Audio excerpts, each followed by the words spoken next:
For tonight's quiet journey, settle in as we drift back through time to an age of narrow stone streets, restless seas, and a boy whose future would one day stretch far beyond the horizon. Imagine a soft lantern glow, the hum of a distant harbor, and a world gently tilting toward adventure. In this hush of old Genoa, someone small is taking his first steps into a life that no one around him could possibly predict. This is where our story begins, slow and steady like the tide before dawn. Christopher Columbus, or Cristobal Colon, as he was known in his own world, was born in 1451 in the Republic of Genoa, a bustling port city tucked into the northern curve of the Mediterranean. Genoa at the time was lively, but also rather dramatic, as if the entire city had a permanent flair for political plot twists. Rival families argued over who should run things, alliances shifted like waves, and ordinary people, including the Columbus family, simply tried to weave their way through it all, quite literally in their case, since the family craft was wool weaving. His father, Domenico, was a master weaver who belonged to the local guild. His days were filled with clattering looms, drifting fibers, and the faint worry that political turbulence might interrupt business yet again. His mother, Susanna, came from a reasonably well-established family, which meant the household balanced somewhere between modest comfort and the occasional, let's hope this year goes better than the last. They moved homes more than once, partly due to trade, partly due to Genoa's lively instability. Little did they know that one boy in the family would become more restless than any political faction the city ever produced. Growing up in this environment shaped Columbus in quiet yet important ways. From early childhood, he was surrounded by maps pinned to wooden walls, sailors arguing about winds, merchants haggling over cloth, and the general busy hum of a port city that believed itself at the center of the world. Genoa's streets were steep. Its air smelled faintly of salt and market spices, and the harbor was a natural classroom for a curious child. If a place could raise an explorer by accident, Genoa was definitely that place. Young Columbus may not have looked like a future navigator back then. He was tall, red-haired, and perhaps a little too interested in the world beyond the next street. But his fascination grew steadily as he studied arithmetic, geography, and the basics of navigation at a small school connected to the Weavers' Guild. Imagine him, a lanky boy hunched over a wooden desk, trying to understand why numbers behaved so mysteriously, or why coastlines curved differently depending on whose map you trusted. His teachers likely saw him as bright enough, though perhaps overly distracted by anything involving ships. Life at home was equally educational. Domenico often included his sons in business dealings, which meant Columbus learned early how to negotiate, how to keep records, and how to avoid getting swindled by suspiciously confident buyers. These lessons were not glamorous, but they were the kind of practical experience that later helped him navigate courts, nobles, and the occasional over-enthusiastic sailor. If nothing else, he learned patience and endurance, two qualities every navigator needs unless they enjoy drifting aimlessly in open water. As he grew older, the city around him continued its usual cycle of arguments, trade, decline, recovery, and more arguments. Genoa was powerful but also weary from years of competition with other maritime states. To a boy with a growing sense of curiosity, the shifting fortunes of his home might have felt like a gentle nudge towards something beyond the familiar skyline. The harbor, with its ships coming and going at all hours, whispered possibilities, and if anyone was listening closely, it was Columbus. By the end of the 1460s, the boy from the weaving household had absorbed everything Genoa could teach him: numbers, maps, trade, and the constant presence of the sea. He was still grounded in his family's world of wool and looms, but something in him leaned quietly toward the horizon. The future had not yet called his name, but it was already clearing its throat. Early seafaring years and travels across Europe. 1470 to 1477. Settle in once more as we drift back into the soft glow of the past, where the sea waits patiently for a young man who has just begun to understand that the world is far bigger than Genoa's steep streets. The air is cooler now, touched with salt and possibility. Picture Columbus, no longer the lanky boy peering at maps in a guild school, but a young man stepping onto the deck of a ship for the first time, trying very hard to appear confident, while secretly hoping he doesn't drop anything important overboard. This next chapter begins with the gentle creak of wooden planks beneath his feet, and the realization that the horizon is, inconveniently, always moving farther away. By around 1470, Columbus had reached the age when most people of his background settled more firmly into their family trade. But the sea, mischievous as ever, had other plans for him. Genoa's maritime world pulled him in like a slow tide. There are hints, loose threads, in old records that he may have taken part in naval expeditions for the Genoese. These operations were not glamorous. They involved long hours, unpredictable weather, and sailors who told the same jokes so often that even the waves grew tired of hearing them. Yet this was the kind of environment that hardened new mariners and taught them how to read the shifting moods of the sea. Whether Columbus fought in battles or simply helped move ships where they were needed, these early experiences nudged him toward a life in which land would always feel slightly too still beneath him. Not long after, Columbus found himself working for the Centurion banking house, one of Genoa's respected commercial families.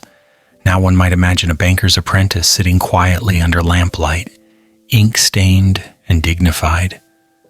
But this was not that kind of job. In the 15th century, banking involved shipping ventures, credit arrangements, cargo supervision, and a surprising amount of travel. Columbus likely ran errands along the docks, tallied goods, delivered messages, and learned just how complicated maritime commerce could be. Even in this quieter phase, the sea was never far from him. It hovered in the background, like an old friend, waiting for the right moment to interrupt. Then came 1474 and 1475, years that lifted him firmly from theory into practice. Columbus joined a voyage to the island of Chios in the Aegean, one of the Genoese possessions in the eastern Mediterranean. The journey would have been long, with days spent watching nothing but a wide dome of sky and a sea that seemed determined to show off every shade of blue imaginable. For a young navigator in training, this trip was priceless. He studied winds that changed their minds often, currents that behaved like impatient children, and star patterns that quietly guided ships long before compasses became trustworthy. Chios itself must have dazzled him. Known for its aromatic groves and busy port, the island blended Eastern and Western influences in a way Genoa never could. Here Columbus encountered traders with stories from distant lands, mariners who spoke in half a dozen languages, and markets filled with goods he had only heard about in passing. every alleyway and marketplace, whispered new possibilities, and every ship docked at the harbor seemed ready to carry him somewhere unexpected. But the sea has a habit of testing those who admire it too much. In 1476, Columbus embarked on a voyage that would prove both dangerous and decisive. The fleet he traveled with came under attack off the Portuguese coast, a clash between ships, flags, tempers, and the occasional poorly aimed arrow. The vessel Columbus was on caught fire, forcing him to leap into the waves. If this were a dramatic tale, we might describe him cutting through the water like a heroic dolphin. But in truth, he was simply a determined young man paddling for his life. 6 miles separated him from shore, a distance that would discourage even professional swimmers. Yet somehow he made it, dragged himself onto land, and discovered that survival tasted surprisingly like exhaustion and seawater. This unplanned arrival placed him near Lagos, in the south of Portugal, and in one of history's oddly convenient turns, Portugal happened to be the very center of European maritime innovation at the time. Columbus recovered, then made his way to Lisbon, a city humming with sailors, cosmographers, merchants, and restless souls, planning to discover new routes around Africa. The streets near the harbor were filled with maps, so experimental they might as well have been optimistic doodles, and men arguing passionately about winds they had never personally experienced. In this environment, Columbus found himself right at home. From Lisbon, he traveled farther north, reaching England and then Ireland, where he spent time in Galway. You can imagine him standing on the rocky Irish coast, watching Atlantic waves pound the shore with the enthusiasm of someone trying to wake up an entire country. The North Atlantic winds must have startled him at first. After all, Mediterranean breezes were comparatively polite. But he learned quickly. Each new port widened his understanding of the world, stretching his imagination far beyond the familiar maps drawn back in Genoa. There are even whispers, faint as a bedtime rumor, that he may have gone farther still, possibly reaching Iceland. Whether true or not, the idea alone sparked stories and speculation later on, especially among those who wondered if he heard tales of lands farther west, lands visited centuries earlier by Norse sailors. It is entirely possible that at some point, Columbus sat in a dim tavern, wrapped in a heavy cloak, listening to a fisherman gesture vaguely toward the horizon and say something like, "Beyond that, a place with rocks, fog, and sheep." Or maybe something bigger. Hard to say. These things tend to happen when sailors gather together with enough time and ale. By the late 1470s, Columbus had become something he may not yet have recognized. A mariner shaped by experience rather than theory. He had crossed seas calm and stormy, observed the customs of multiple ports, worked under different sponsors, and learned that life on the water required stubbornness, adaptability, and occasionally the ability to swim much farther than expected. These 7 years were not marked by grand discoveries or bold declarations. They were quieter, steadier, but essential. They formed the foundation, like the gentle, deep rumble beneath waves, that would support every future voyage he dared to attempt. And above all, these early travels taught him a lesson that would guide him for the rest of his life. The world was vast, unpredictable, and full of corners no one had yet taken the time to unfold. Settling in Portugal and the birth of a Westward idea, 1478 to 1484. Let the room grow quiet once more as we drift into the next chapter of Columbus's wandering life.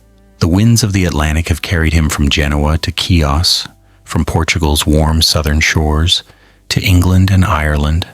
And now, as our story settles into the 1480s, the sea seems to loosen its breath for a moment. It is in this calmer stretch, between storms, between voyages, that Columbus begins to shape the idea that will define his future.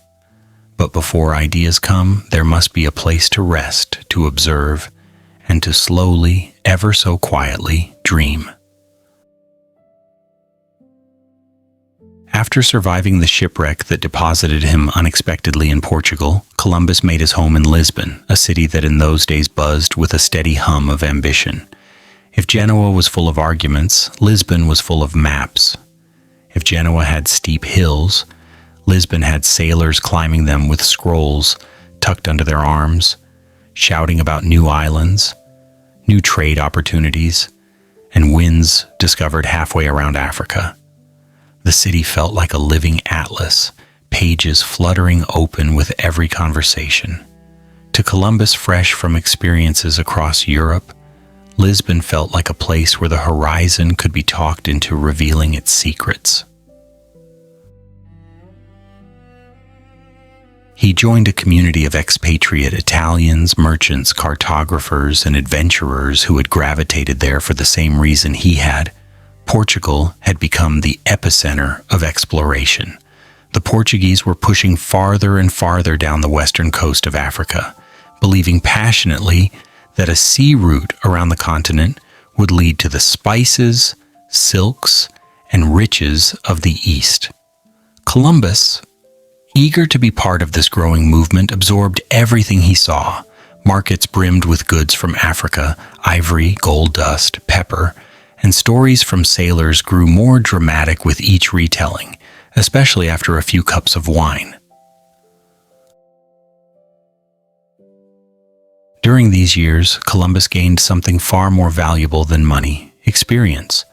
He traveled to trading posts along the African coast, including the bustling Portuguese outpost of Elmina in what is now Ghana. The journeys taught him how to navigate unfamiliar waters, read winds that behaved differently from those in the Mediterranean, and understand currents that could either gift him smooth passage or toss him into trouble. Each voyage hardened his skills and expanded his understanding of the world, though he still looked young enough that seasoned sailors occasionally mistook him for someone delivering lunch, at least until he began giving navigational advice. When not at sea, Columbus and his younger brother Bartholomew worked together creating maps and nautical charts. Their small workshop may have been cluttered with parchment, compasses, and candles that dripped wax onto half-finished drawings, but it was a place where ideas took form. Columbus learned to blend practical observation with the theories of scholars. He read widely, studying ancient and contemporary geographical works, making notes in margins, occasionally arguing with authors who were, unfortunately for him, long dead and unable to respond. During this time, he also married Filipa Perestrello e Moniz, whose family had a long connection with the Madeira archipelago.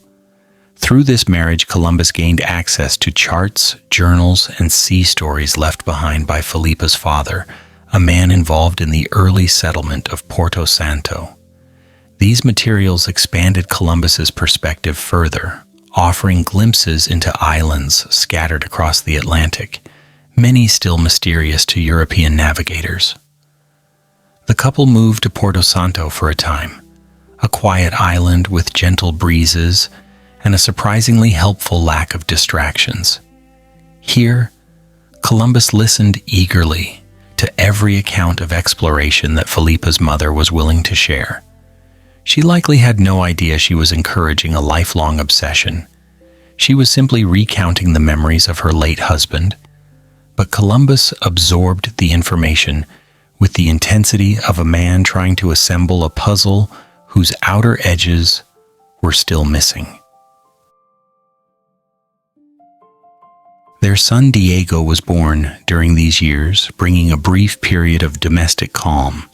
One can imagine Columbus strolling the coastline with the baby bundled in his arms, talking to him about stars, winds, and trade routes, as though the infant were preparing for an exam. Life might have continued quietly, but fate, ever dramatic, intervened. Between 1482 and 1484, Philippa passed away, leaving Columbus a widower with a young child to care for. Grief reshaped his world, but instead of retreating, he turned more deeply toward the only constant he had ever known, the sea. Meanwhile, Lisbon continued to expand its maritime ambitions. Portuguese voyages pushed farther south, approaching the equator, testing unfamiliar waters where heat shimmered and storms brewed without warning. Columbus witnessed the excitement firsthand, reading reports and listening to returning sailors describe landscapes and peoples no Italian mapmaker had ever imagined. These explorers were pushing toward India, convinced that rounding Africa was the key to reaching Asia. Yet Columbus, influenced by the writings of Paolo Toscanelli and other scholars, began to entertain a different thought. What if one could sail west instead? What if the globe, yes, he believed it was a globe, was smaller than most thought? What if Asia lay just beyond the horizon where the sun fell each night?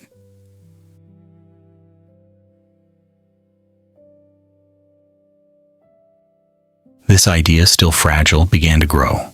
Columbus compared calculations from ancient Greek scholars with more recent theories.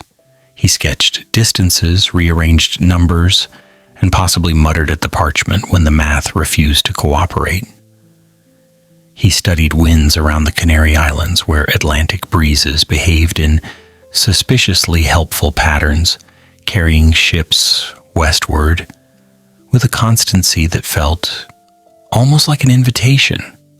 The more he learned, the more he became convinced that a westward route to Asia was not only possible, but perhaps faster than the route around Africa. To test the feasibility of such an idea, he needed support, ships, men, funding. Before approaching kings, however, he first needed to refine his theory. He corresponded with Toscanelli, who encouraged the westward concept. Columbus folded these letters carefully, likely reread them at night and used them as intellectual fuel. The notion of reaching Asia by crossing open ocean was still considered risky by many, not because they feared falling off the edge of the world, as later myths suggested, but because distances were uncertain and oceans were unpredictable. Yet Columbus felt increasingly confident in his vision. By 1484, he believed he was ready to present his proposal. Armed with calculations, maps, and the stubborn hope that monarchs would be easily persuaded, he approached King João II of Portugal. Unfortunately for Columbus, royal officials were not as dazzled by his enthusiasm as he had expected. They doubted his numbers, questioned his assumptions, and gently suggested that perhaps he should reconsider the whole thing. The king rejected the proposal, and Columbus walked away frustrated but not defeated. If Portugal could not see the value of his idea, perhaps another kingdom would.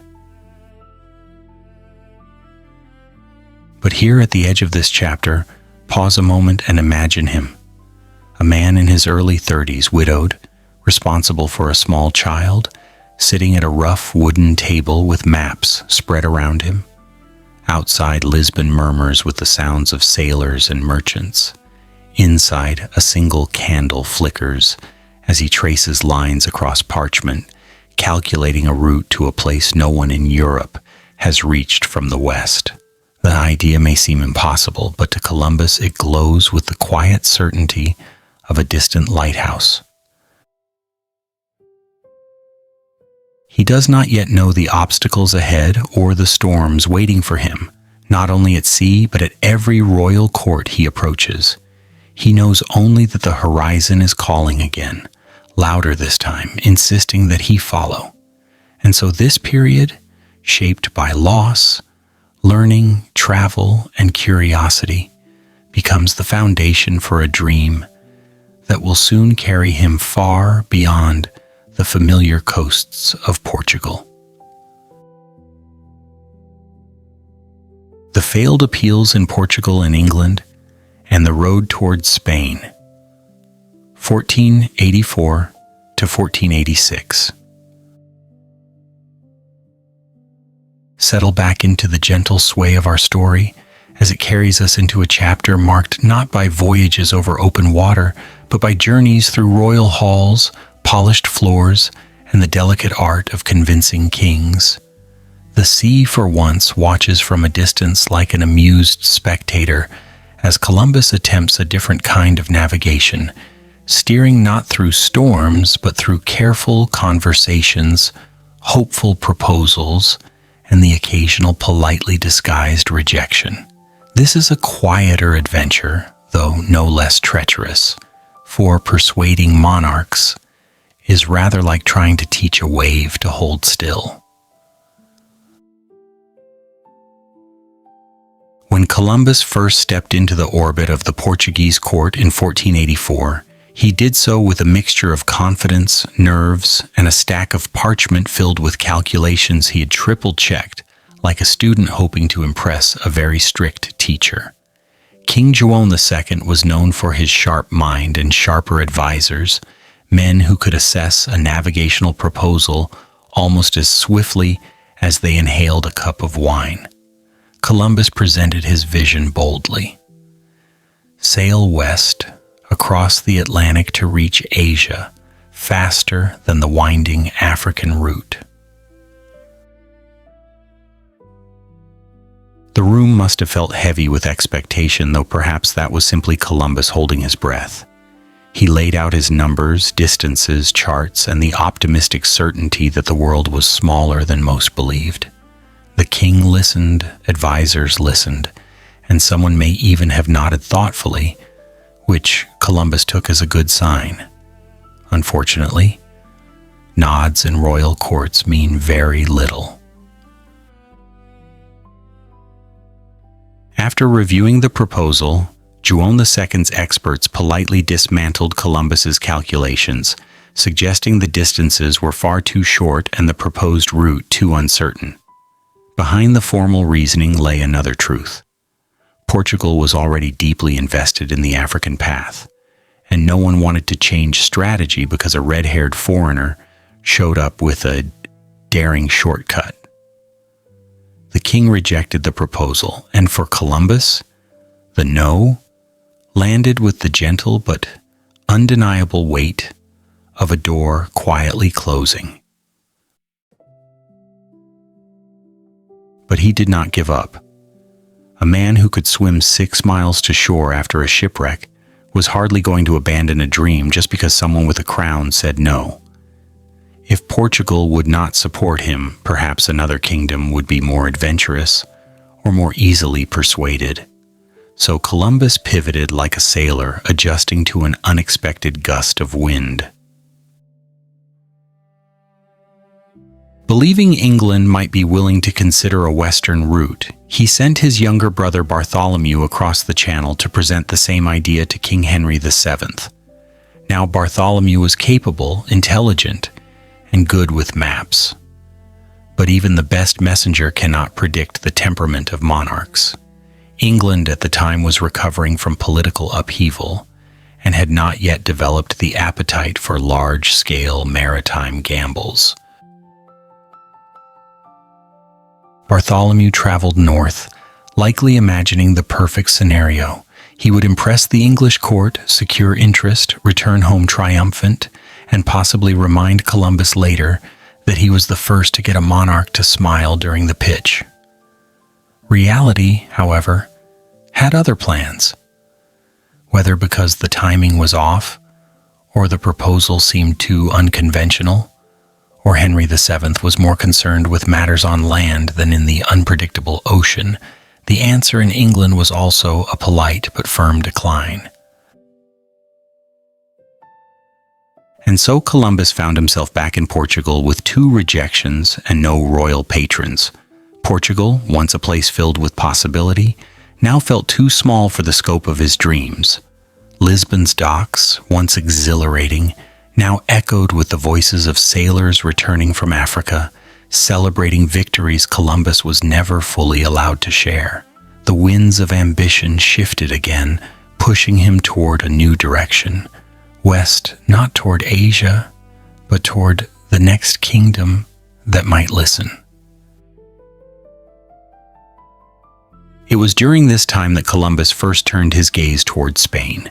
To him, Spain looked like an unexplored opportunity, a place where the union of Castile and Aragon had recently strengthened royal power and broadened horizons. If one kingdom in Europe seemed ready to attempt something bold, it was Spain.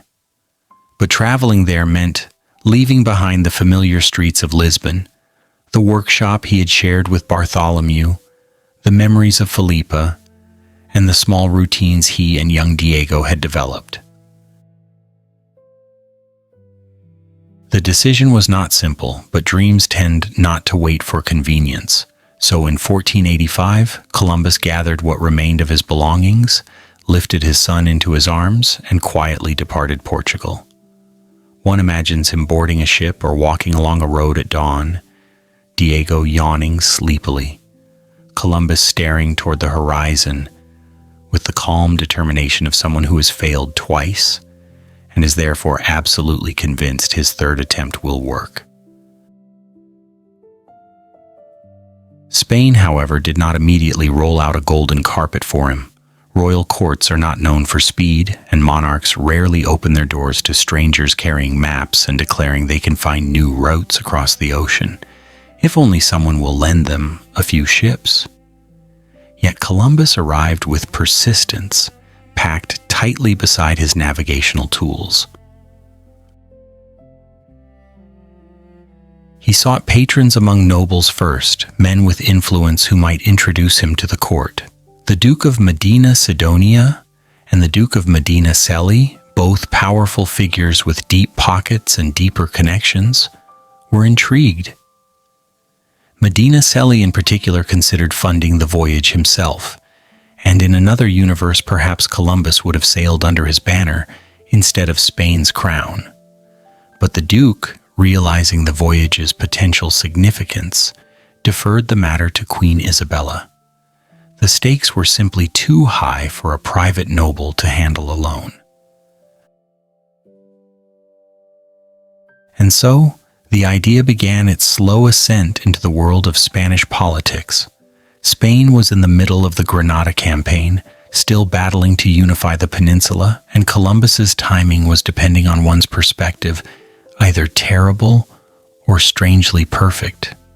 The court was preoccupied, yet the monarchs were also in a period of growing ambition, slowly turning their eyes outward, imagining a future where Spain might stand among the great powers of the world. Into this shifting environment walked Columbus, hopeful and determined, carrying ideas that sounded improbable yet tantalizing. He waited for audiences, wrote letters, explained his theory again and again to officials who were probably more interested in lunch than longitude. He lived modestly, drifting between the homes of patrons and friends, sometimes barely scraping by. But even then, the dream did not dim. In fact, rejections seemed to sharpen it.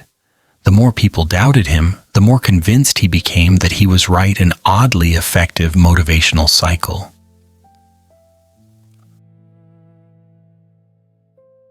During this time, somewhere in the quiet corners of Spanish towns, Columbus must have been revisiting his maps late at night.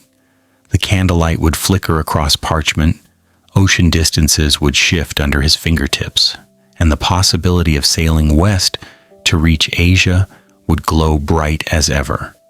Spain, he sensed, might finally be the kingdom willing to embrace the challenge. And though he could not yet imagine the long, winding path that awaited him, years of waiting, endless meetings, pauses, setbacks, he had taken the first significant step simply by arriving. Thus, these years from 1484 to 1486 were less about sails and storms than about human endurance, negotiation, and soft persistence. Columbus had been refused twice, redirected by circumstance, and repeatedly told that his idea was unrealistic. Yet he pressed on, propelled by an unwavering belief in the shape of the world and the promise hidden beyond the western horizon. He had left behind the comfort of the familiar, crossed borders with a child at his side, and entered a kingdom where opportunity might blossom or evaporate at any moment. But this was the path he chose, the only path, really, for a man whose dreams refused to shrink, to fit the expectations of those around him. The long years of waiting in Spain, amid the Granada campaign, 1486 to 1492. As our story drifts onward, let the next chapter unfold like a quiet, patient tide. The sea is distant for now, murmuring somewhere beyond the horizon, because this part of Columbus's life is less about waves and storms and more about waiting, slow, deliberate, often frustrating waiting. But not all journeys take place on the water. Some unfold in hallways lined with tapestries, in chambers filled with advisors, and in the silent spaces between hope and hesitation. Between 1486 and 1492, Columbus found himself navigating such a journey, one shaped not by winds, but by the shifting priorities of a kingdom at war. It began in earnest when Columbus, freshly arrived from Portugal, stepped into the complex social dance of the Spanish nobility. Spain at the time was not yet fully unified. The kingdoms of Castile and Aragon were joined through the marriage of Isabela and Ferdinand, but their territories were still tightening into a shared identity. Even so, together they commanded a court of considerable power, influence, and bureaucracy, a place where ideas could flourish or disappear depending not only on their merit, but also on timing, personalities, and how many political storms happened to be swirling around that week. Columbus, with his maps tucked under his arm and his dreams tucked even deeper within, sought out nobles who might champion his cause. He met the Duke of Medina Sidonia and the Duke of Medina Celi, men whose households echoed with discussions of politics, war, and the ever-expanding opportunities beyond Iberia. These dukes listened, intrigued by the foreign navigator who spoke passionately of reaching Asia by heading west instead of following the long, winding Portuguese route around Africa. Medina Celi, especially, recognized that Columbus's plan, if it succeeded, could reshape trade, prestige, and Spain's place on the global stage. But he also understood that such an undertaking was too monumental to sponsor alone. So he pushed the idea upward, toward the monarchs themselves. And thus Columbus found himself edging closer to the royal court, where decisions were made not lightly nor quickly, but with layers of counsel, review, and debate. In 1486, Columbus finally received an audience with Queen Isabela. It was not a grand cinematic moment, the kind where trumpets play, banners flutter dramatically, and destiny nods approvingly. Instead, it was a carefully arranged meeting, quiet and formal, where Columbus laid out his proposal with as much clarity as he could muster. He explained the winds, the distances, the potential riches that lay in Asia, the strategic benefits of finding a new route westward. Isabela listened, thoughtful but cautious. Rather than reject or approve, she appointed a commission of scholars and navigators to evaluate his ideas. This was, in political terms, the equivalent of saying, "Interesting, please hold." Columbus might have hoped for excitement or immediate encouragement, but he received something far more complicated: a long road of review. As the commission examined his proposal, Columbus remained in Spain, navigating a new kind of uncertainty. Royal commissions move slowly, very slowly, and Spain's attention was increasingly consumed by the Granada War, the final campaign to reclaim the last Muslim-ruled territory on the Iberian Peninsula. This was not a small distraction. It was a massive military and political effort, stretching over years, requiring huge resources and leaving very little space for daring maritime experiments. So Columbus waited. He waited in towns that shifted depending on where the royal court moved next.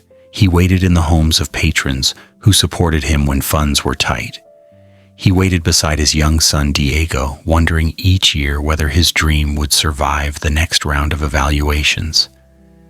And he waited while Spain waged a war that seemed to stretch endlessly over mountains, fortresses, and stubborn front lines.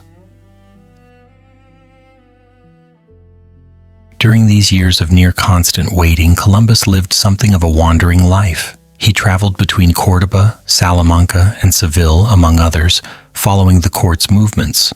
Along the way, he continued refining his ideas, meeting scholars, and occasionally defending his theories to skeptics who were convinced the westward distance to Asia was too great to be practical. The commission's eventual conclusion was polite but discouraging. They believed the voyage might be technically possible, but they insisted it would require far more time and resources than Columbus had estimated. In other words, "We see what you mean, but we're not convinced enough to fund it." They recommended against moving forward, at least for the moment. Yet even this rejection was not final. Isabela and Ferdinand did not dismiss Columbus outright. They simply told him his proposal might be reconsidered when circumstances allowed. Underneath the diplomatic phrasing lay a simple message: "We're busy fighting a war. Please be patient." Patience, however, was something Columbus was already learning to master. He spent these years developing connections at court, deepening his understanding of navigation, and occasionally facing moments of despair. His finances grew tight, his situation precarious. Still, he held fast to the horizon line in his mind, refusing to let it dim. By 1491, a sliver of hope reappeared. Columbus was granted another audience with Queen Isabela, this time at the fortified camp of Santa Fe, where the Spanish forces were tightening their siege against the last stronghold of Granada. The atmosphere was tense with anticipation. The war was nearing its end, though no one yet knew exactly when. Columbus presented his plan again, pressing the urgency, the opportunity, the potential gain. But the monarchs hesitated, partly because of the enormous costs involved, partly because his demands, titles, privileges, a share of profits, seemed a bit lofty for someone requesting ships for an untested theory. The answer was once again, not yet. Columbus left Santa Fe deeply discouraged, so much so that he considered abandoning Spain altogether and traveling to France to petition the French king. It must have felt as though he had reached the edge of possibility, standing at the border between determination and defeat. And then history pivoted. On January 2nd, 1492, Granada fell. The centuries-long Reconquista came to an end. Spain was newly unified, triumphant, and, for the first time in years, not consumed by war. Political and financial energy that had been poured into the battlefield suddenly became available for new ambitions. Ambitions involving the sea. Within weeks, negotiations resumed with Columbus, this time with greater seriousness. Isabela and Ferdinand, now envisioning Spain's future as a global power, reconsidered his proposal through a new lens. The timing was finally right. The horizon that had stayed so stubbornly out of reach began to draw closer. In April 1492, the agreement was signed in Santa Fe. Columbus would be given ships, crew, and backing for a westward voyage. He would receive honors and titles if he succeeded, and Spain, emerging from war with renewed confidence, would attempt something no European kingdom had undertaken before: a deliberate crossing of the Atlantic in search of lands unseen. For Columbus, the 6 years of waiting years, filled with uncertainties, rejections, revisions, and restless hope, culminated in a single transformative moment of approval. The tide had finally turned, and the sea, which had watched him from a distance, seemed at last to whisper, "Come back." The first voyage and the arrival in the Americas, 1492 to 1493. Now let us ease into the soft glow of one of history's most quietly monumental moments, though Columbus himself had no idea just how monumental it would become. Picture dawn light spreading over the small port of Palos de la Frontera, a place that still rubbed its eyes sleepily in the early hours, unaware that 3 ships, bobbing gently in its waters, were preparing to wander into the unknown. It is August 1492, and Columbus's long years of waiting have finally given way to movement, real movement, sails unfurling, ropes tightening, and the nervous excitement of a crew that pretends to be braver than they feel. The Nina, the Pinta, and the Santa Maria stood ready, though stood bravely might be too generous.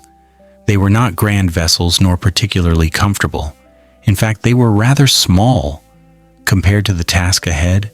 Tiny wooden creatures with creaking bones and sails, painted with red markings that fluttered impatiently in the wind. Columbus must have looked at them and thought, "Well, you'll do," in the same way someone might eye a stubborn mule before a long journey. Yet these little ships, sturdy in their own way, were about to carry their crews across an ocean that most Europeans still regarded with a respectful shiver. On the 3rd of August, they departed Palos. As the coastline receded, the mood aboard was a curious mix. Determination from Columbus, curiosity from younger sailors, and quiet, creeping anxiety from the older ones, who preferred seas they already understood. The first major stop was the Canary Islands, where repairs were made, supplies were gathered, and sailors took one last opportunity to reconsider their life choices before heading into waters that maps depicted somewhat vaguely, mostly with wide blank spaces and the occasional decorative sea monster. By early September, the ships caught the trade winds, those steady atmospheric rivers that sweep westward across the Atlantic. The ocean opened wide, stretching endlessly before them, unbroken and shimmering. At first, the rhythm of the waves was soothing enough, though even soothing waves become unsettling when the days stretch on with no sign of land. The crew, accustomed to hugging coastlines, found themselves drifting farther from familiarity with each sunrise. Columbus, however, kept a steady resolve, noting distances, adjusting calculations, and occasionally underreporting mileage to ease the crew's nerves. A small diplomatic fib here and there never hurt anyone at sea, at least in his opinion. The voyage settled into monotony, punctuated by mild panic. Birds appeared, then disappeared. Seaweed floated by, prompting excited whispers before someone realized seaweed is not, in fact, the same as land. Waves rolled, clouds shifted, and the ships pressed on. Columbus comforted his sailors with promises that Asia, yes, the great, wealthy Asia of spices and silks, lay just ahead. Exactly where ahead was still somewhat flexible, depending on the day. Then came the night of October 11th, a night heavy with expectation. Lanterns flickered. The crew, restless and weary, pointed into the darkness at imagined shapes on the horizon. And then, at 2 a.m. on October 12th, Rodrigo de Triana aboard the Pinta cried out, "Land!" There it was, real and solid, rising from the ocean like a gentle promise kept. Columbus's dream, long nourished during years of rejections and wandering, finally touched the shore of reality. Morning revealed a lush island adorned with greenery and gentle beaches. Columbus waded ashore with his men, taking in the scene with Otho-Ga also, perhaps, with the mildly confused satisfaction of someone who expected the wealthy outskirts of Asia and instead found a quiet Caribbean paradise. He named the island San Salvador, though the people who lived there had known it as Guanahani long before the ships arrived. The native inhabitants, later called the Taino, approached the strangers with curiosity. They wore ornaments of simple gold, cultivated food with skill, and lived in settlements that radiated a peaceful daily rhythm. Columbus observed them closely, not out of malice, but with the analytical eye of a navigator tasked with gathering useful information. He recorded the landscape, the people, the resources, and especially any mention of gold, a topic that tended to make European monarchs lean forward with interest. Satisfied but always hungry to see what lay beyond the next horizon, Columbus soon continued westward. The fleet explored more islands, each one a new curiosity. Then, guided by the Taino's gestures and descriptions, he steered toward a larger landmass rising like a dark green dream from the ocean. Cuba. The arrival on October 28th delighted Columbus. The rivers, forests, and calm bays seemed almost too perfect, as though the island had been waiting politely for visitors. He believed he had reached the outskirts of Asia and imagined great cities lying just beyond view. But while Cuba was beautiful, it did not provide the signs Columbus expected of advanced Eastern empires. There were no great palaces, no silken markets, no glittering temples. Still convinced that such wonders lay just a little farther along, he pressed onward. The ships eventually turned eastward and reached another large island, Hispaniola, on December 5th.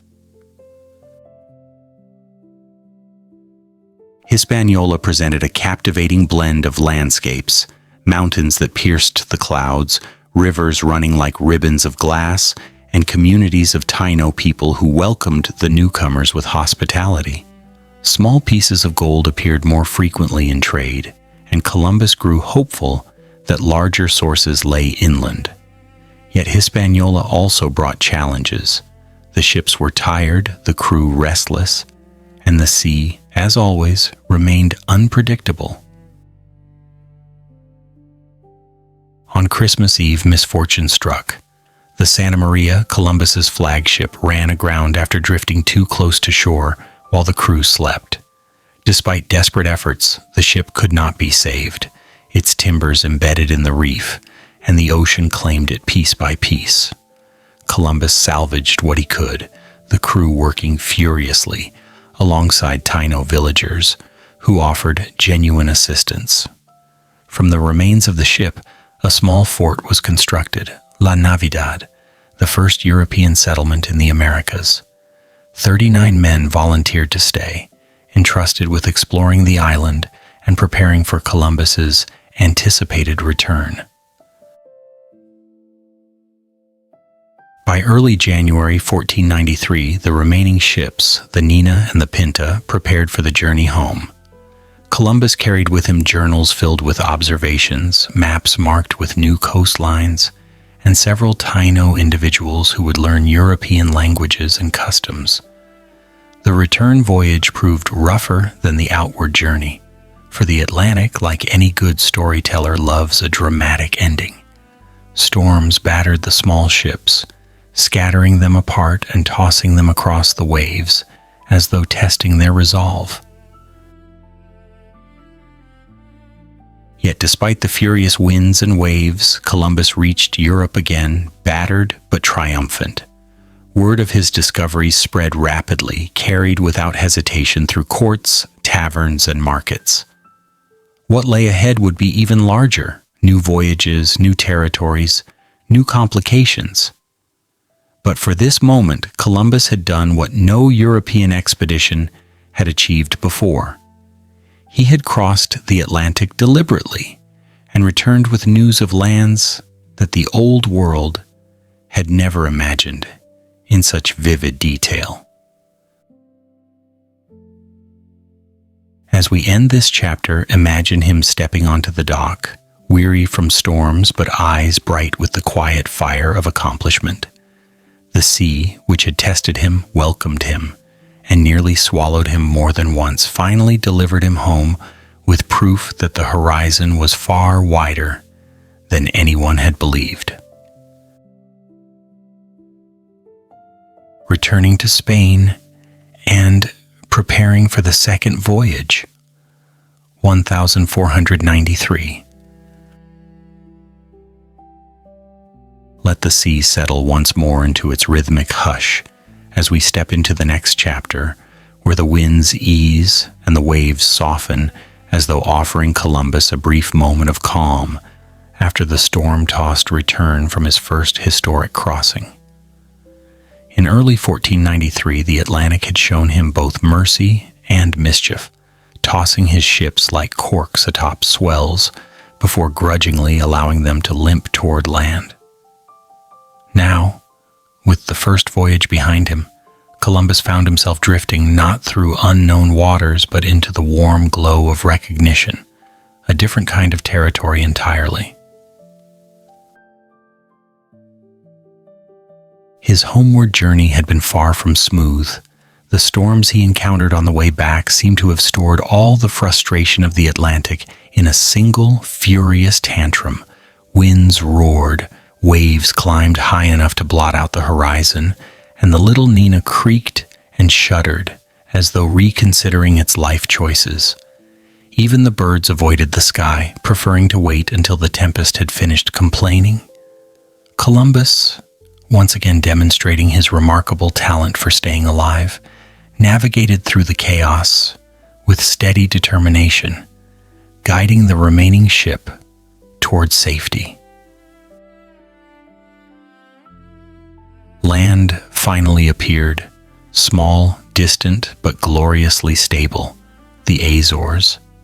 The islands rose from the sea like gentle green stepping stones, and the men aboard the Nina, who had grown accustomed to sleeping with one eye open and a hand gripping something solid, relaxed for the first time in weeks. They anchored at Santa Maria, grateful for a moment of rest, though the welcome they received was not quite what one might call warm. The local authorities, acting with a mixture of suspicion and protocol, detained some of Columbus's men. Perhaps they found it strange that a weather-beaten crew arrived claiming to have crossed the Atlantic and discovered entirely new lands. Or perhaps they simply followed procedures that required careful questioning of unexpected visitors. Either way, the episode caused Columbus mild annoyance. He had survived storms, shipwrecks, and the mutinying nerves of his crew, only to face paperwork and interrogation on dry land. Eventually the situation smoothed over, the detained men were released, and the Nina continued its journey. But the Atlantic, still not done expressing its opinions, hurled one more storm at him. This time the winds drove him toward the coast of Portugal, and Columbus, recognizing that fighting the weather was as pointless as arguing with it, steered into Lisbon. As the Nina approached the harbor, its patched sails flapping like tired flags, the Portuguese ships must have stared in disbelief. The last time Columbus had stood here, he had been a hopeful navigator petitioning King João II. Now he returned bearing stories of islands across the ocean, stories Portugal had not sponsored and was not entirely thrilled to hear. Still, Columbus handled the situation with the same diplomatic finesse he used when discussing distance calculations, confident yet polite, with just the right amount of mystery to keep everyone curious. He met with Portuguese officials, including King João himself, and explained his findings. The king listened, intrigued but wary, especially since the discoveries brought into question old treaties and territorial expectations. Columbus, however, did not engage in argument. His goal lay elsewhere farther north, in Spain, where he sensed the greatest opportunity awaited. And so, with storms behind him and the last diplomatic hurdles cleared, the Nina finally sailed west along the familiar coasts, reaching Spain in mid-March of 1493. As the ship approached Palos once more, crowds gathered. Word had spread quickly and breathlessly that Columbus had not vanished into the abyss, as many feared. Instead, he had returned with proof of lands across the Atlantic, with people, plants, and objects unlike anything Europe had ever seen. The port erupted in celebration. Sailors who had once joked nervously about sea monsters now cheered for the man who had ventured into the unknown and come back with a story too big to contain. Columbus did not linger long. He traveled swiftly toward Barcelona, where Ferdinand and Isabela waited. The journey inland must have felt surreal. Parades, receptions, and excited whispers followed him everywhere. People leaned out of windows to watch him pass. Children tugged at their parents' sleeves, asking if this was the man who found new worlds. Scholars hurried to question him. Merchants tried to calculate potential profits. And Columbus, who had once wandered through Spanish towns, nearly anonymous, now walked with a quiet, overwhelmed dignity.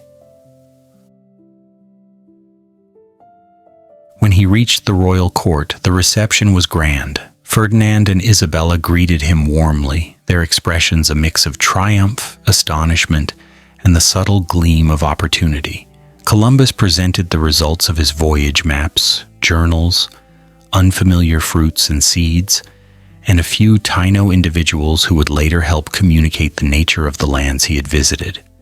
His descriptions painted the islands like jewels scattered across the western horizon, full of promise, resources, and strategic value. The monarchs listened closely. Their realm had just emerged from the long struggle of the Granada War. A sense of victory floated through the court. Expansion, new horizons, new territories fit neatly into Spain's renewed ambition. Columbus's discoveries were more than scientific curiosities. They were stepping stones toward influence, wealth, and global status. As he spoke, the court became a place alive with imagination. Advisors whispered about future expeditions. Nobles speculated about trade. Scholars debated geography with the energy of men who secretly enjoyed being proven wrong. And through it all, Columbus stood steady, aware that his world had irrevocably changed. The monarchs soon made their decision. They would not simply support a second voyage, they would fund a grand expedition, one far larger than the first. Where the first voyage had 3 ships, the second would have 17. Where the first had carried uncertainty and improvisation, the second would carry settlers, supplies, specialists, and plans for long-term presence. Spain was ready, not only to explore, but also to establish. Preparations began almost immediately. Shipbuilders hammered and sawed, crews assembled, craftsmen gathered tools, provisions, livestock, and everything needed for months or years across the ocean. Scholars and cartographers crowded around Columbus, eager to update maps with the new coastlines he described. Merchants speculated wildly about potential fortunes, and ordinary people watched in awe as Spain positioned itself at the threshold of a new era. For Columbus, these months must have felt like walking through a dream he had spent years whispering into existence. He supervised preparations, refined plans, and organized logistics. The sea, which had welcomed him and challenged him in equal measure, now beckoned once more. Yet this time he would cross it not as a lone visionary with a handful of skeptical sailors, but as the commander of a fleet carrying ambition, expectation, and the hopes of a kingdom eager to see what lay beyond the horizon. As spring warmed the air and new sails were stitched and folded, the second great voyage drew nearer. Columbus's role in history was no longer a question or a fragile possibility. Spain had placed its trust in him, the ocean had acknowledged him, and the world, though it did not yet know it, was about to change in ways both profound and far-reaching. The second voyage and the fate of La Navidad, 1493 to 1494. Settle in once more as our story drifts into deeper waters, where anticipation stirs gently beneath the surface like a quiet current pulling a fleet toward its unknowable future. The second voyage of Columbus was unlike the first in every way. Gone were the small trio of ships, the fragile hopes, the nervous glances cast toward the empty horizon. In their place rose an armada, 17 ships strong, resting proudly in the harbor of Cadiz in the autumn of 1493. Sails billowed, ropes thrummed, crews chattered with a mixture of excitement and apprehension. This was not a venture into the unknown for a solitary explorer. It was the beginning of a Spanish presence across the ocean, a movement carrying settlers, supplies, expectations, and the echo of royal ambition.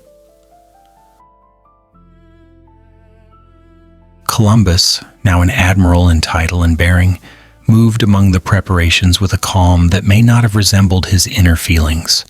17 ships required 17 times more planning, 17 times more patience, and perhaps 17 times more reminders to sailors that no, they could not bring absolutely everything they owned.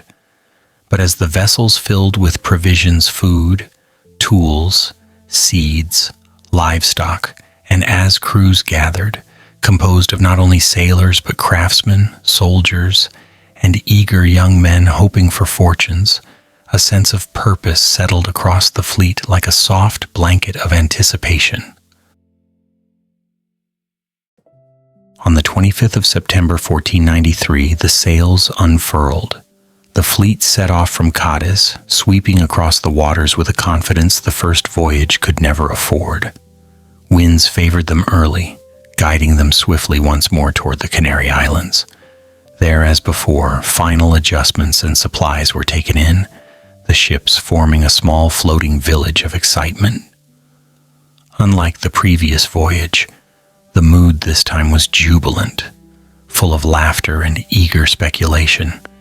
The unknown no longer seemed so intimidating. There were islands across the sea, real, thriving islands, and the men aboard believed they would soon walk on shores where opportunity shimmered in the sunlight. On the 7th of October, they left the Canaries behind, plunging into the great ocean once more. But the crossing felt different. The fear of emptiness had been replaced by expectation, as though the wind whispered promises each morning. Days fell into familiar rhythms, the creaking of masts, the soft slap of waves, the murmur of sailors swapping stories. And somewhere in the heart of it all stood Columbus, gazing westward, his thoughts filled with images of the Taino people, the shores of Hispaniola, and the small settlement he had left behind at La Navidad. He imagined the men there thriving, building shelters, gathering resources, learning the rhythms of the land. Perhaps he pictured them greeting him with news of discoveries, flourishing gardens, and new alliances with the island's inhabitants. After all, he had left them with resources, weapons, and the goodwill of Guacanagari, the local chief, who had shown extraordinary kindness. The Atlantic rewarded the fleet with swift passage, and on November the 3rd, land blossomed on the horizon, lush, green, and shimmering in the morning light. Columbus named this new island Dominica. From there, the fleet threaded its way through the Lesser Antilles, weaving past islands now known as Guadeloupe, Montserrat, Antigua, and others whose beauty made even seasoned sailors pause at the rails. Clear waters, dense forests, soft beaches, they appeared one after another like jewels, laid out carefully by nature. Some islands revealed signs of conflict among their inhabitants, others offered sweet water, fruits, or rest. But always, forward motion pulled the fleet onward toward the familiar northern arc, where Hispaniola waited like the memory of a half-finished story. By the end of November, they at last approached the northern coast. The water shimmered under the soft glow of dusk as the fleet neared the bay where Columbus had said farewell to his men the previous January. Lanterns were lit, the air filled with expectation. Sailors leaned over the rails, craning their necks for a glimpse of the fort. But La Navidad did not greet them with fires, shouts, or waving figures. It did not greet them at all. The shoreline was dark, unsettlingly dark. No torches flickered, no huts stood intact. No watchman called out. The crews whispered nervously, and Columbus, his heart tightening, ordered signals. Flares arced into the sky, brief blossoms of fire. Still no answer. The silence deepened. At dawn, they went ashore, and there, where the small fort had once stood, lay ruins, charred wood, collapsed structures, scattered debris. La Navidad had been destroyed. Not a single man remained. The explanation arrived slowly, hesitantly, through Taino survivors and through Guacanagari himself, who approached Columbus with sorrow etched into his gestures. The settlers, left alone with too much freedom and too little supervision, had quarreled among themselves, venturing too far, demanding too much, and provoking the neighboring chief, Caonabo. The conflict escalated. The settlement was attacked and burned. Columbus listened, absorbing the weight of the loss. 39 men, all gone. The dream of a peaceful foothold in the New World had dissolved into ash, but grief had little time to take root. The fleet needed direction, and the islands still waited with mysteries and possibilities. Recognizing that La Navidad could not be rebuilt and that its location had been chosen more by necessity than ideal planning, Columbus began searching for a more suitable site for a larger settlement. The surrounding region, though rich and green, lacked a proper harbor and healthy terrain. The fleet moved eastward, exploring bays and inlets until finally, in early January 1494, a new location was chosen. This settlement would be built farther east along the northern coast. It would have stronger foundations, better defensibility, and room for the expanding ambitions of Spain. The new town was named La Isabela, in honor of the Queen, whose faith in the voyage had made all this possible. While crews unloaded materials, animals, and supplies, Columbus oversaw the layout of the settlement.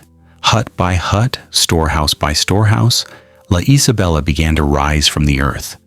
It was a more formal foothold, a promise of Spain's long-term presence in the region. Yet it was also a heavier place, carrying the weight of responsibility, expectation, and a hint of unease. For the months that followed, the settlement struggled under the challenges of unfamiliar climate, new diseases, dwindling supplies, and the complex relationships with neighboring Taino communities. Columbus sent expeditions inland to the Cibao Valley in search of gold, a resource that would justify the enormous costs of the voyage.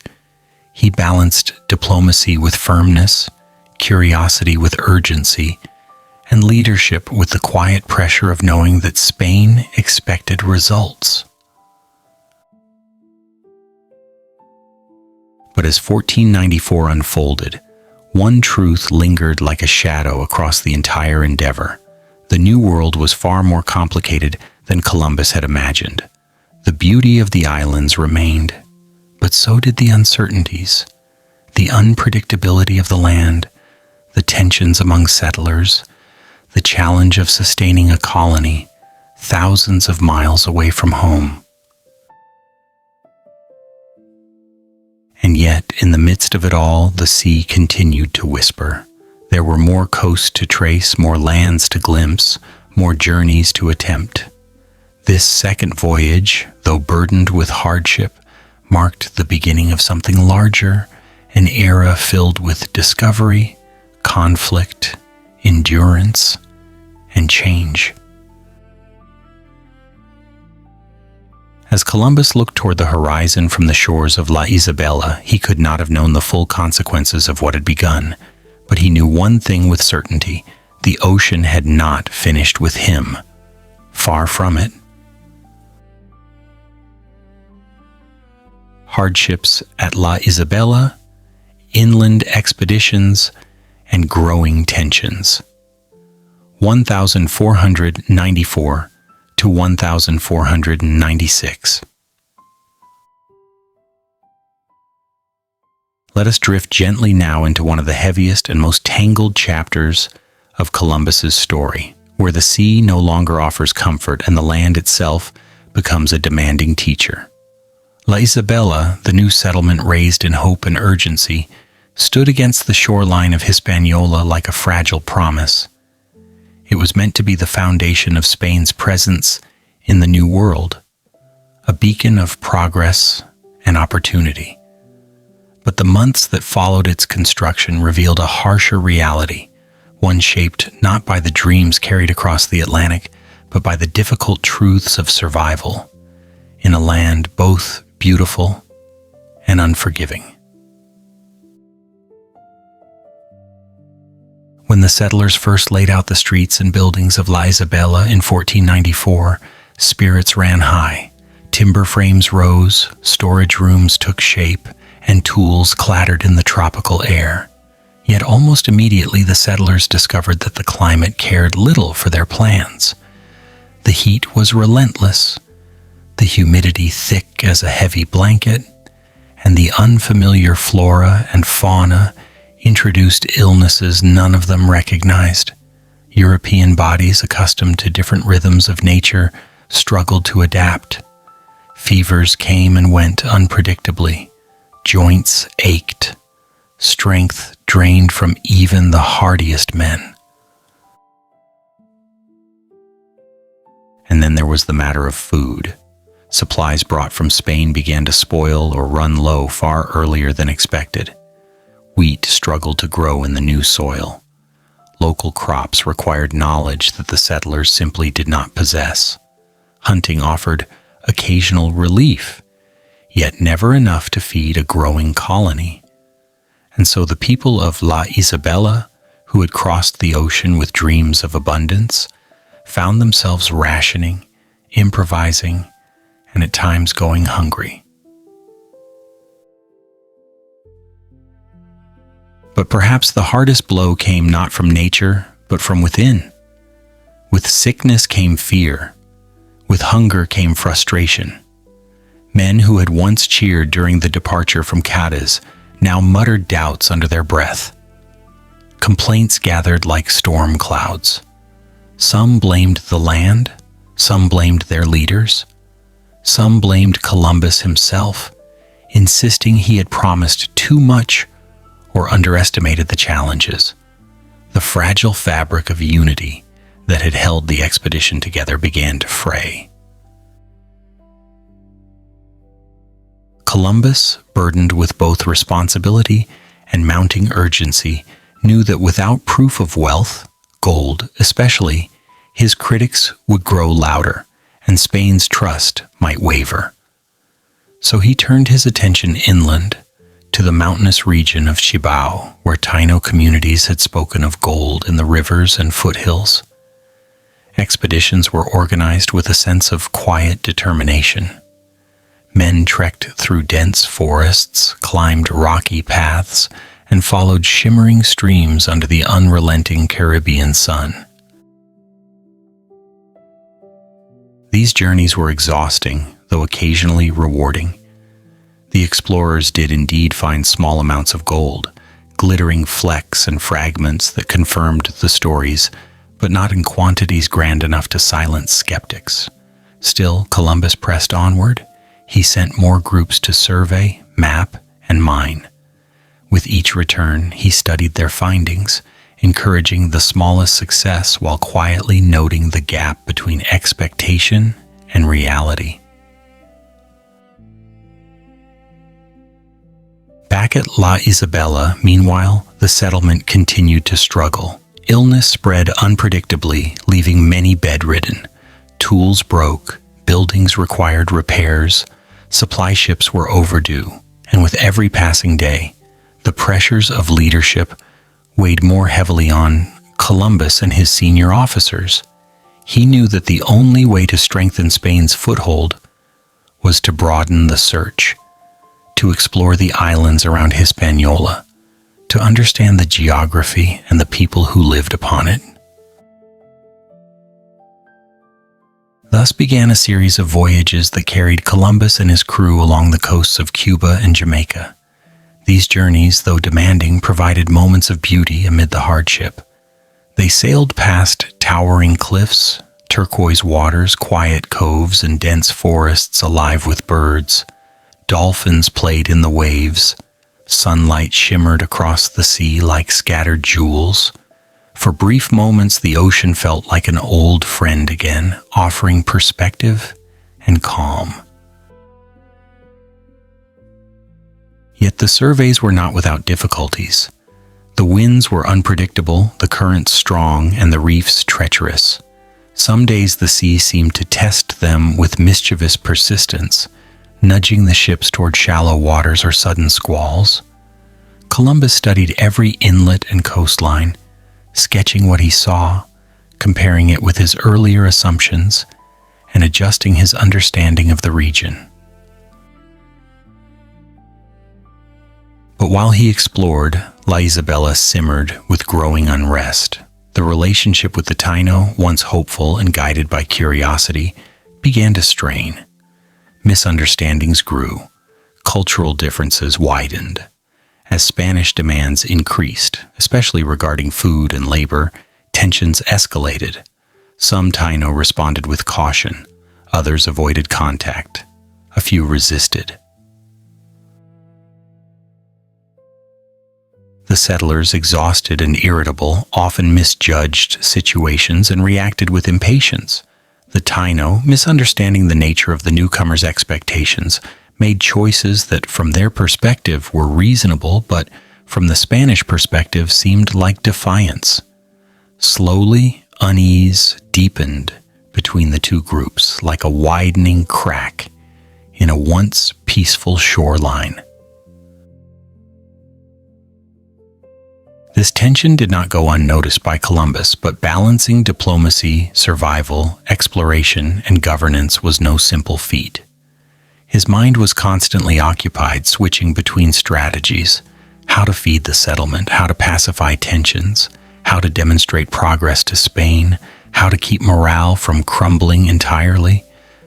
Leadership had never felt heavier. As 1495 arrived, the situation reached a breaking point. Continuous hardships pushed many settlers beyond endurance. Some demanded to return home, others shirked work, retreating into resentment or idleness. The once optimistic vision that had propelled the voyage began to dim, replaced by a harsher reality few had prepared for. Columbus wrote reports, organized work, established systems for resource collection, and enforced structure with increasing urgency. But nothing could completely transform the environment they lived in. The tensions with the Taino escalated further, fueled by misunderstandings, resource pressures, and occasional skirmishes. What had once been cautious interactions now carried the weight of mistrust. Columbus attempted to maintain order, at times responding firmly, at times trying to soothe relations, yet always aware that the balance was delicate and could tip unpredictably. By 1496, the trials of La Isabela had become too heavy for many settlers to bear. With ships preparing to return to Spain, a significant number of colonists petitioned, some quietly, some loudly, for passage home. They longed for familiar food, familiar air, familiar beds. The harshness of life in the New World had stripped away their earlier enthusiasm. When the ships finally set sail for Spain, they carried not only the weary settlers but also news of the colony's difficulties. Gold had been found, yes, but not enough to overshadow the challenges. The reports would shape Spain's perception of the New World, coloring the next decisions of the crown and influencing Columbus's future as an explorer. As the ships disappeared over the horizon, Columbus stood on the shore, gazing at the sea with a mixture of resolve and quiet conflict. He was still committed to the mission, still determined to discover, map, and build, but the hardships of La Isabela had left their mark. The dream was no longer simple. The horizon was no longer a soft invitation. It had become something more complex, a test, a demand, a challenge, whispered by the waves. Still, Columbus did not turn away. His fate and the fate of the lands he had revealed to Europe was already tied to the ocean, and he knew, deep in the quiet place within him where dreams had first formed, that he would continue to push forward, no matter how heavy the burden grew. Rebellion, the third voyage, and Columbus's arrest. 1497 to 1500. Let the waves quiet once more, as we enter a chapter shaped not by the calm of discovery, but by the shifting currents of authority, loyalty, and fate. The sea, ever patient, watches as Columbus attempts to steady a world that seems determined to tilt beneath his feet. Between 1497 and 1500, the story loses its earlier simplicity. The horizon becomes clouded. The winds, political, social, and personal, begin to change. And in their shifting patterns, Columbus finds himself navigating challenges more treacherous than reefs or storms. After the difficult years at La Isabela, the colony on Hispaniola bore the signs of strain. Many settlers had returned to Spain aboard the ships in 1496, carrying with them tales of sickness, hunger, and unrest. Spain, listening intently, weighed these accounts carefully. The monarchy had expected progress, prosperity, and swift returns on its investment. Instead, it heard of hardships, internal quarrels, shortages, and the unsettling sense that Columbus, though vision-driven, might be less suited to the politics of governance than to the mysteries of navigation. Yet despite these doubts, plans for further exploration did not stop. Columbus, ever watchful of opportunity, presented his case for a third voyage, one aimed not only at replenishing the colony but also at pushing farther south, into waters rumored to hide a vast continent. It was a chance to regain confidence from the crown and to seek a new direction, one not bound by the frustrations of Hispaniola. Ferdinand and Isabela, busy with conflicts in Italy and negotiations across Europe, approved the mission, though perhaps with a quieter enthusiasm than before. But even as preparations took shape, unrest simmered on the island he had left behind. The colony was now under the supervision of Columbus's brothers, Bartholomew and Diego, both competent men, though surrounded by settlers, increasingly impatient with their circumstances. Food remained scarce, tempers grew short, and resentment, like a spark in dry grass, spread swiftly. Among the most dissatisfied was Francisco Roldan, the Chief Justice appointed by Columbus himself. Roldan, influential and shrewd, began to voice the concerns of the colonists. Why should they toil endlessly for uncertain rewards? Why trust leadership that seemed unable to deliver the prosperity they had hoped for? Gradually, men began to drift toward Roldan's side. Complaints became protests. Protests turned into open defiance. And soon, the island trembled with rebellion. Columbus, preparing for his third voyage on the far side of the Atlantic, received troubling reports. His heart must have sunk as he read of Roldan's defiance, of settlers abandoning their duties, and of the fragile threads of unity fraying further. But the ocean, indifferent to human struggles, awaited. And so, Columbus departed in 1498 with 6 ships, 3 bound directly for Hispaniola with supplies, and 3 following him toward the Cape Verde Islands and beyond. From the Cape Verdes, Columbus steered southwest into waters shimmering under a brilliant sun, guided partly by reports, partly by instinct. Days stretched into weeks. Heat wrapped itself around the ships like a heavy cloak. Yet Columbus pressed onward, convinced he was nearing something extraordinary. In late July, he sighted an island with 3 peaks rising like elegant towers from the sea. He named it Trinidad. Sailing south, he encountered a coastline unlike the islands he had known, a vast, sweeping shore, with rivers so powerful they churned the sea into swirling patterns.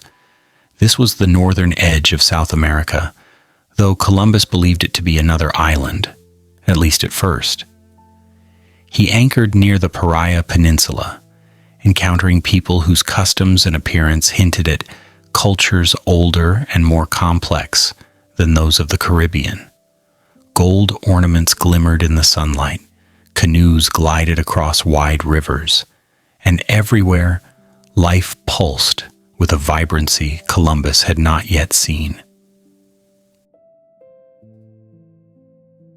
As he studied the land and waters, a startling realization took shape.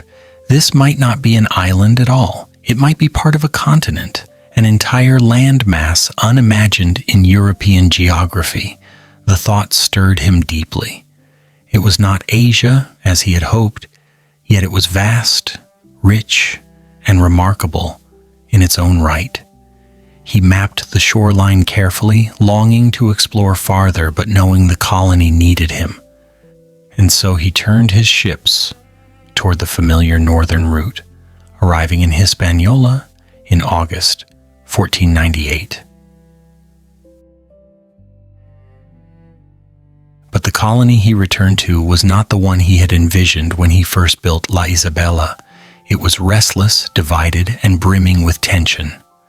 Roldan's rebellion had grown.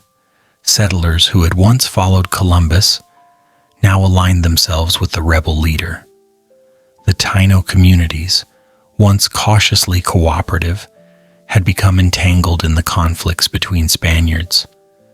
And Bartholomew Columbus, attempting to maintain control, had been stretched thin. Columbus stepped into this storm with the weary determination of a man who has crossed oceans only to find a different kind of tempest waiting on land.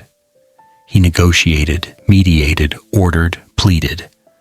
But governance is a maze without maps, and every decision brought new complications.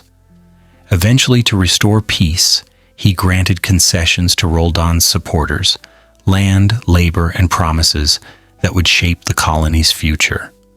With these agreements, the seeds of the encomienda system took root, binding Taino communities to Spanish settlers under new and complex arrangements. Yet even as Columbus stabilized Hispaniola, winds of doubt blew across the Atlantic toward him. Reports of rebellion, mismanagement, and unrest reached Spain. Some letters painted Columbus as overwhelmed, others as unfair. A few painted him as both. And in an age where information traveled slowly, but judgment traveled swiftly, the crown took notice. By 1500, Ferdinand and Isabela decided to intervene. They sent Francisco de Bobadilla, a royal commissioner, to investigate conditions in the colony. Bobadilla arrived with authority and with instructions to restore order by any means necessary. When he stepped ashore and observed the situation, he acted decisively. Within days, he ordered the arrest of Columbus's supporters. Then he summoned Columbus himself. Columbus, tired and perhaps sensing the tide turning against him, complied. He entered Bobadilla's presence not as an admiral in command of a new world, but as a governor accused. And in a decision that would echo through history, Bobadilla ordered Columbus shackled, iron chains around the wrists of the man who had crossed the Atlantic in search of glory. Eyewitnesses said Columbus bore the chains quietly. He boarded the ship to Spain without protest, the weight of metal cold against his skin, the weight of disappointment heavier still. When the ship's captain offered to remove the chains, Columbus refused. He said he would wear them until the monarchs themselves decided his fate, and that he would keep the chains as a reminder. Whether out of pride, sorrow, or resolve, the gesture carried the deep stillness of a man facing the shifting winds of destiny. And so, as 1500 drew to a close, Columbus sailed not as a triumphant explorer, but as a prisoner crossing the same ocean he had once crossed with hope.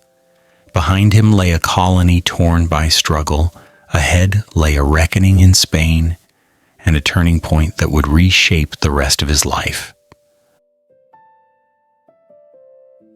The final voyage, the last years, and the quiet end, 1502 to 1506.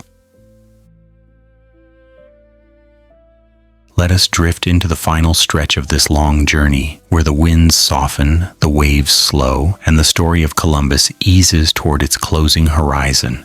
By 1502, the once celebrated admiral had seen his fortunes rise and fall like tides pulled by a restless moon.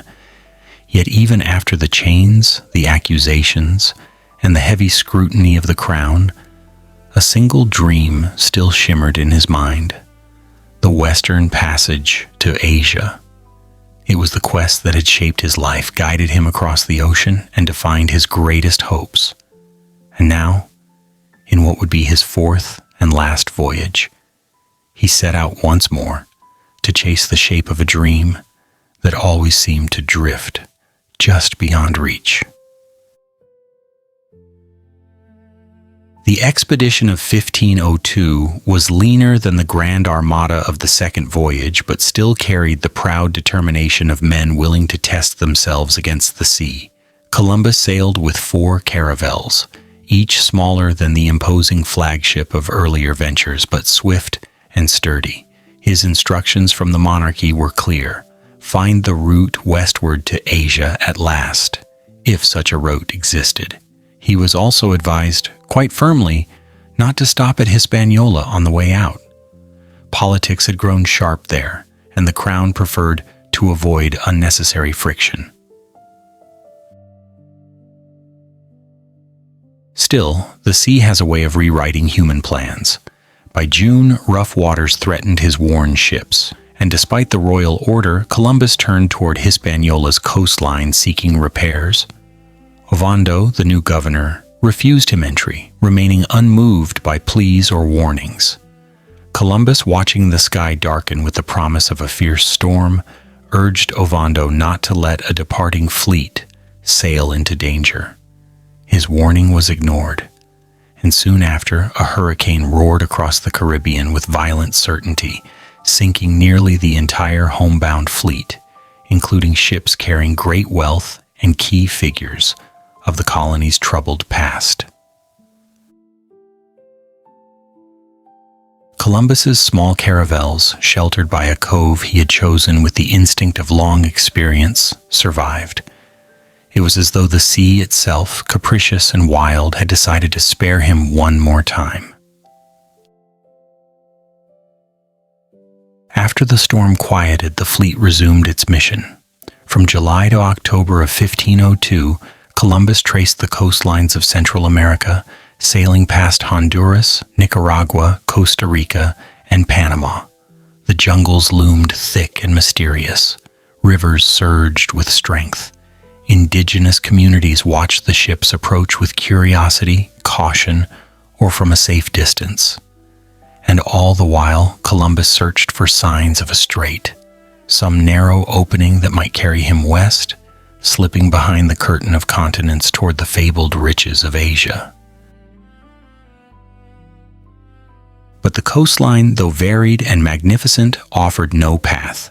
The isthmus held firm, revealing only dense vegetation, gold ornaments worn by local peoples, and hints of a world far older and more complex than the admiral had imagined. He explored bays and inlets, hoping each bend might reveal the doorway he sought, but the land remained unbroken. The dream of the strait shimmered like a mirage, close enough to imagine, yet always receding. By late 1503, fortune turned sharply once more. His ships, battered by months of storms, worms, and relentless weather, grew weak. One vessel was abandoned on the Panamanian coast. The others leaked constantly, their wooden hulls creaking like tired old bones. Columbus, accepting what the sea had decided, made for Jamaica, the nearest haven. They reached the island in May 1503, but the ships were at their end. Unable to sail farther, the caravels were beached and tilted into the sand at St. Anne's Bay, and so began a long, weary year of waiting. Jamaica wrapped itself around the stranded crews with both beauty and hardship. Fresh water flowed from the hills, fruits and fish sustained them, yet isolation weighed upon them more heavily than hunger ever had. Columbus, older now, suffering from illnesses that weakened his joints and clouded his strength, remained aboard the wrecked ships, using his cabin as both shelter and command post. Tensions rose among the men. Some doubted rescue would ever come. Others turned restless, quarreling over supplies or attention from local communities. Columbus kept order as best he could, though the years had carved deep lines of fatigue into his spirit. One moment from this period became legendary, when relations with local Jamaicans grew strained and food was no longer offered as readily as before. Columbus consulted his astronomical tables and learned of an upcoming lunar eclipse. He warned the islanders that his God would show displeasure by darkening the moon. When the eclipse arrived precisely as predicted, the fear it inspired restored cooperation instantly.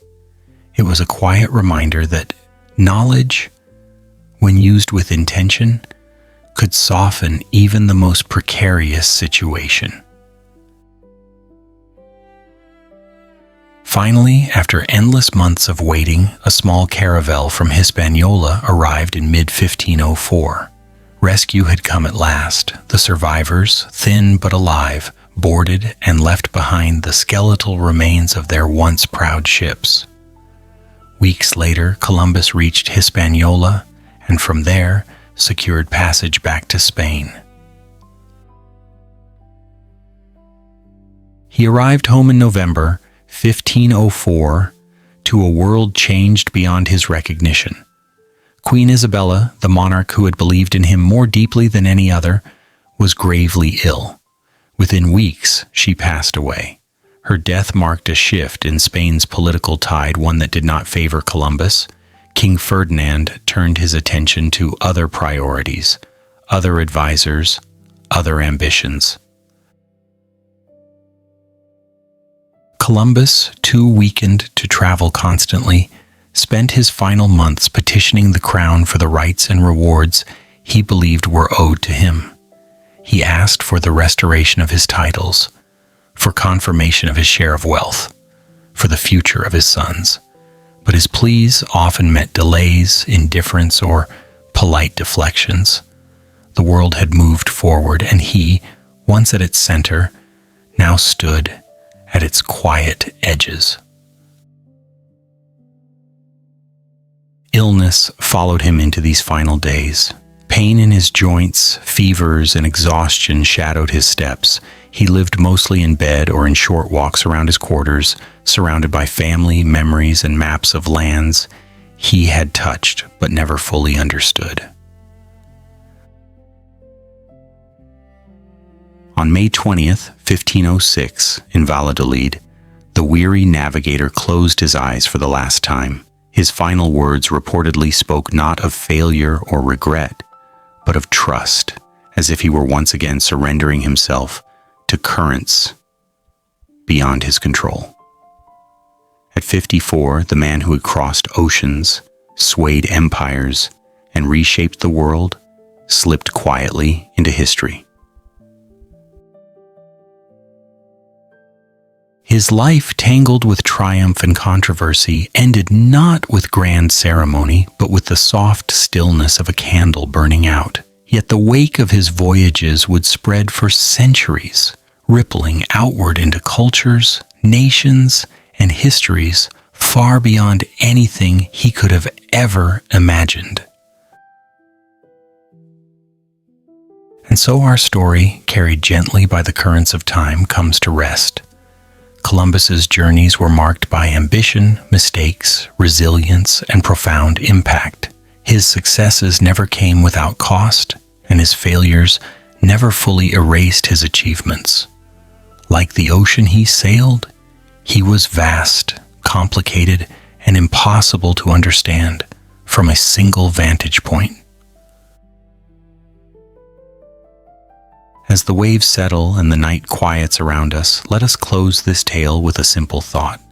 Every journey, whether across unknown seas or through the chapters of a life, shapes the world in ways the traveler may never see.